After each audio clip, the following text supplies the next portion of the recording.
boy Daniel here, the Fantasy Football Millennial, here with these Week 8 sits and starts. I know it's a little bit late, it's Saturday afternoon, and I've been trying to get this video through, but there's just been so many different things going on that I just try to get it going. So without further ado, here's my Week 8 sits and starts, top 10, bottom 10. I hope you guys enjoy it. I think it'll help your lineup out with either waiver wire pickups, free agent pickups, just starts that you need, or sits that you gotta just get those guys on the bench because you know they're not gonna do that well. So without further ado, I'm Daniel. Appreciate you guys listening. I got that Minshew magic look going on, the stash, the hair back pulled. Awesome.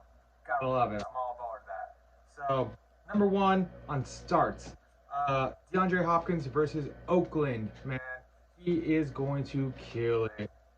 He hasn't had the best series so far, but that offense has been doing really good, and I feel like they're just going to start picking up with him as the lead. Will Fuller's been in and out of injury. Kenny Stills isn't dependable. They have no tight end. Their running backs are sketch.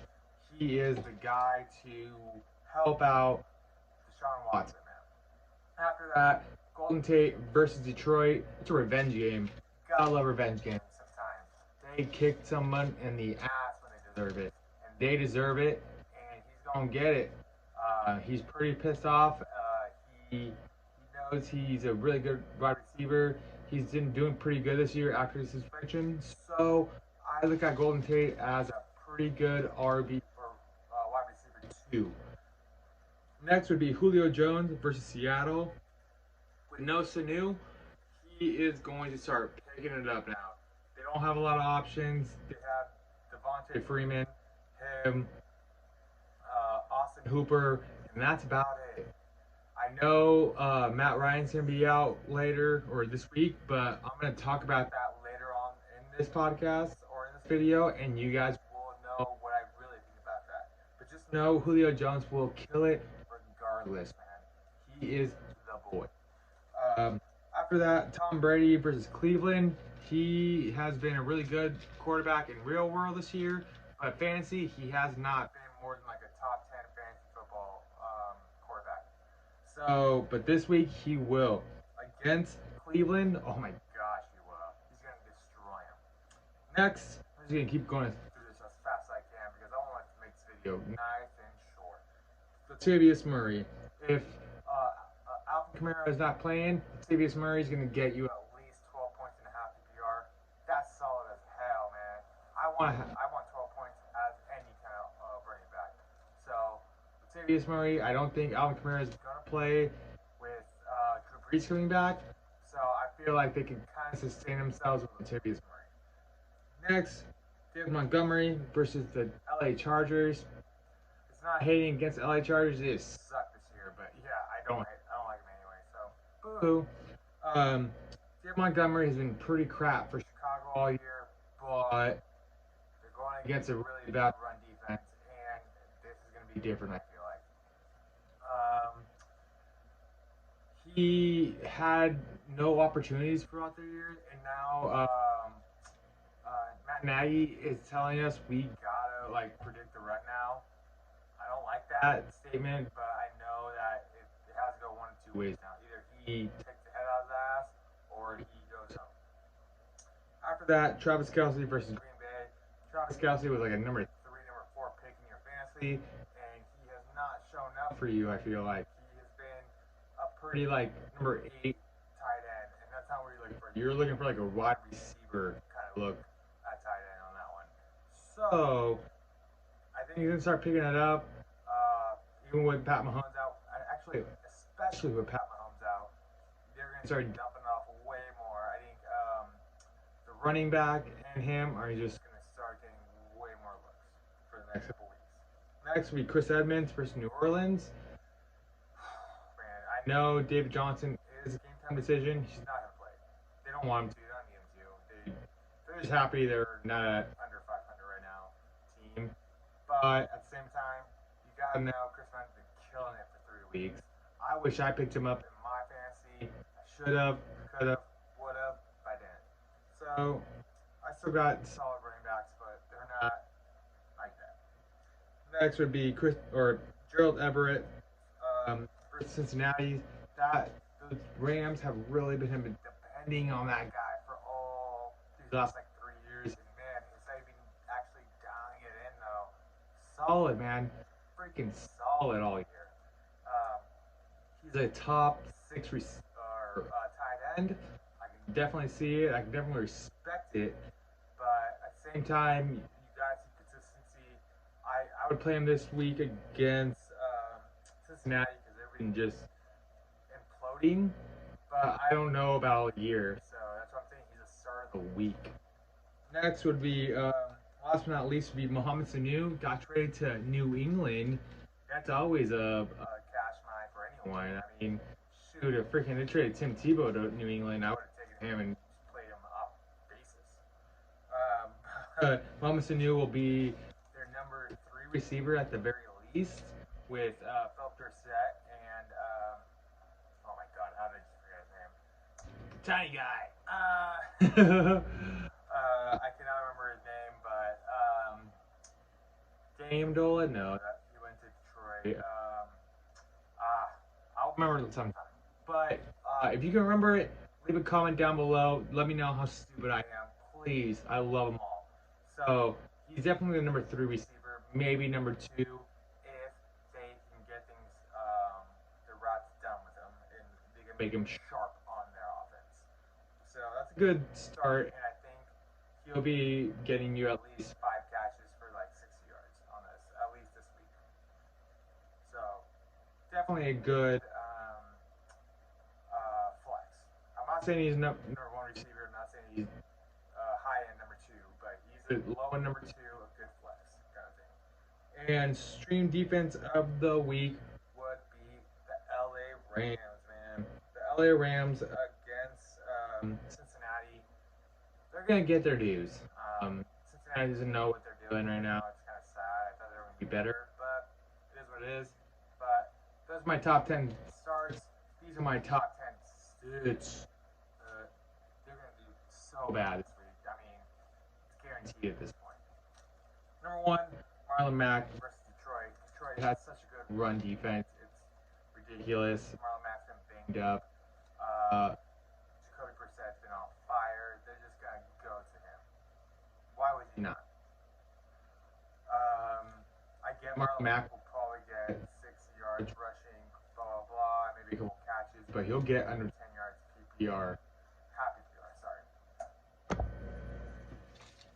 So after that, Keenan Allen versus Chicago. Chicago's defense is ridiculous.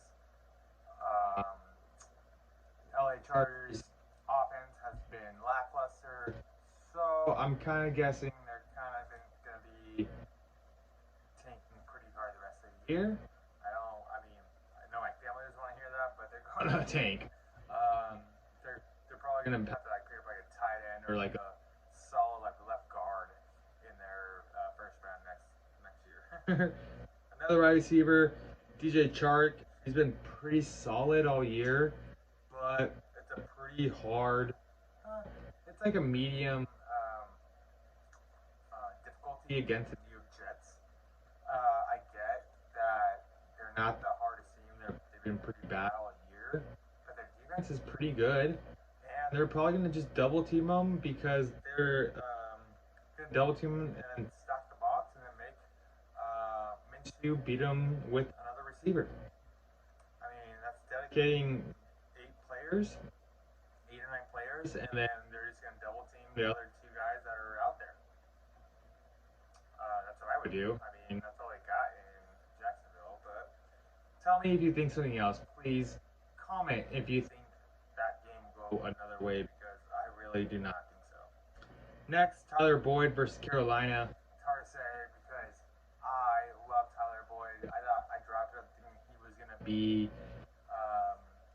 the number 1 receiver of the year for Cincinnati, kind of just helping his team along in their fight. But really, it's kind of been a tank case. So it's okay. It's not for me. He's been a solid flex, I would say. I mean, that's as far as I could put him as a player. there. It's a solid flex, but I wouldn't even play him as flex if I had someone better. So next, George Kittle versus Carolina. Carolina's defense just been pretty solid with their sacks, interceptions, everything. I think they're going to have a better situation than you think against San Francisco. I think San Francisco is actually going to have a letdown of the week. This is my upset of the week. Boom, San Francisco loses to Carolina. That's the next undefeated done, son. After this would be Devonta Freeman against Seattle. I get it. He's had in fantasy, he's been good, but in real life, he's been pretty craptastic. He's been pretty bad. He's not very dependable. They don't really have a good backup. They just lost Matt Ryan. That's why I'm coming back to this one. Matt Ryan out. They're just going to stack the box for the most part. Austin Hooper and Julio Jones is really going to benefit out of all that because they're just going to really hope that Devonta Freeman can beat him. And they can. They can beat Devonta Freeman. Next would be Sonny Michel. He's had like three solid weeks as a New England Patriot. He's going to Cleveland. This is kind of a flip flop of my starts, but for him, I don't like for New England. I don't like consistency. It's not their go-to. They like to spread it around. They like to be different, and this is when they're going to be different. It's now the middle of the season. They're going to start changing it up so that the teams have to change it up for them. That's all right, but that's why I don't draft New England Patriots besides Tom Brady. And I even draft their defense because I'm stupid. After that, Tyreek Hill with Patrick Mahomes out versus Green Bay. They're gonna get the train ran on them. I mean, I know that's not YouTube friendly, but man, they're gonna get the train ran on them. Green Bay is gonna come up hot. I forget who even the quarterback is for Kansas City, but they're not gonna do what they need to do. Damian Williams is not the running back that Kareem Hunt was. They're not anything close to that. So they need Patrick Mahomes. It's gonna not be great. It's gonna just be a kind of a middle ground game where they can kind of survive and show their worth. Next would be Hunter Henry versus Chicago. Like I said, it's kind of a branch off to Keenan Allen. Sorry to say, but they're not gonna do well. I think the Chargers could still pull it through because of how bad Chicago's offense is, but that's a hard one to say. I mean, the Chargers have been so bad all year, and I'm okay with that because I'm not a Charger fan anymore. But bam, you need to step your shit up, man. I mean, you were a Super Bowl contender. Now you're just circling a drain really quickly. I don't care, but you might want to pull your shit together.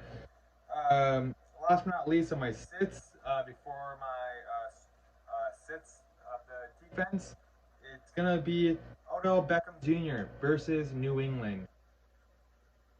All I can say is New England defense against a bad offense. And New England's number one cornerback against Odell Beckham Jr., which they have shut him down before, which they have stopped him in his tracks so hard. So I don't expect anything to be different on a different team. I just kind of think it's going to be worse. But like I said, things can change. Every week is different in NFL, but you guys just expect what has been the course to stay the course. And without further ado, this is my sit defense of the week. I'm going to sit Kansas City's defense against New Orleans. And if that one's not good enough for you, I'm actually going to sit. I had another really pretty good one. I'm going to sit Seattle's defense against Atlanta. I think it's going to be more of a shootout than it is a top out, like just a stop out kind of thing. So I give you 2 on that one. That's a 2-for-1 deal. Either of those defenses, I'm not gonna really fly with, but just know I've been wrong before. So with that being said, this is all dependent on your teams, your leagues, your values, what you have in the background, what you have in the back burner, what you can do to fix it. If you can't do anything, you gotta start these guys. I get it. You, I'm not telling you you have to sit them. I'm just telling you you have some better options sometimes. So with that being said, I really enjoy you guys listening to my videos. Leave a like, comment, subscribe.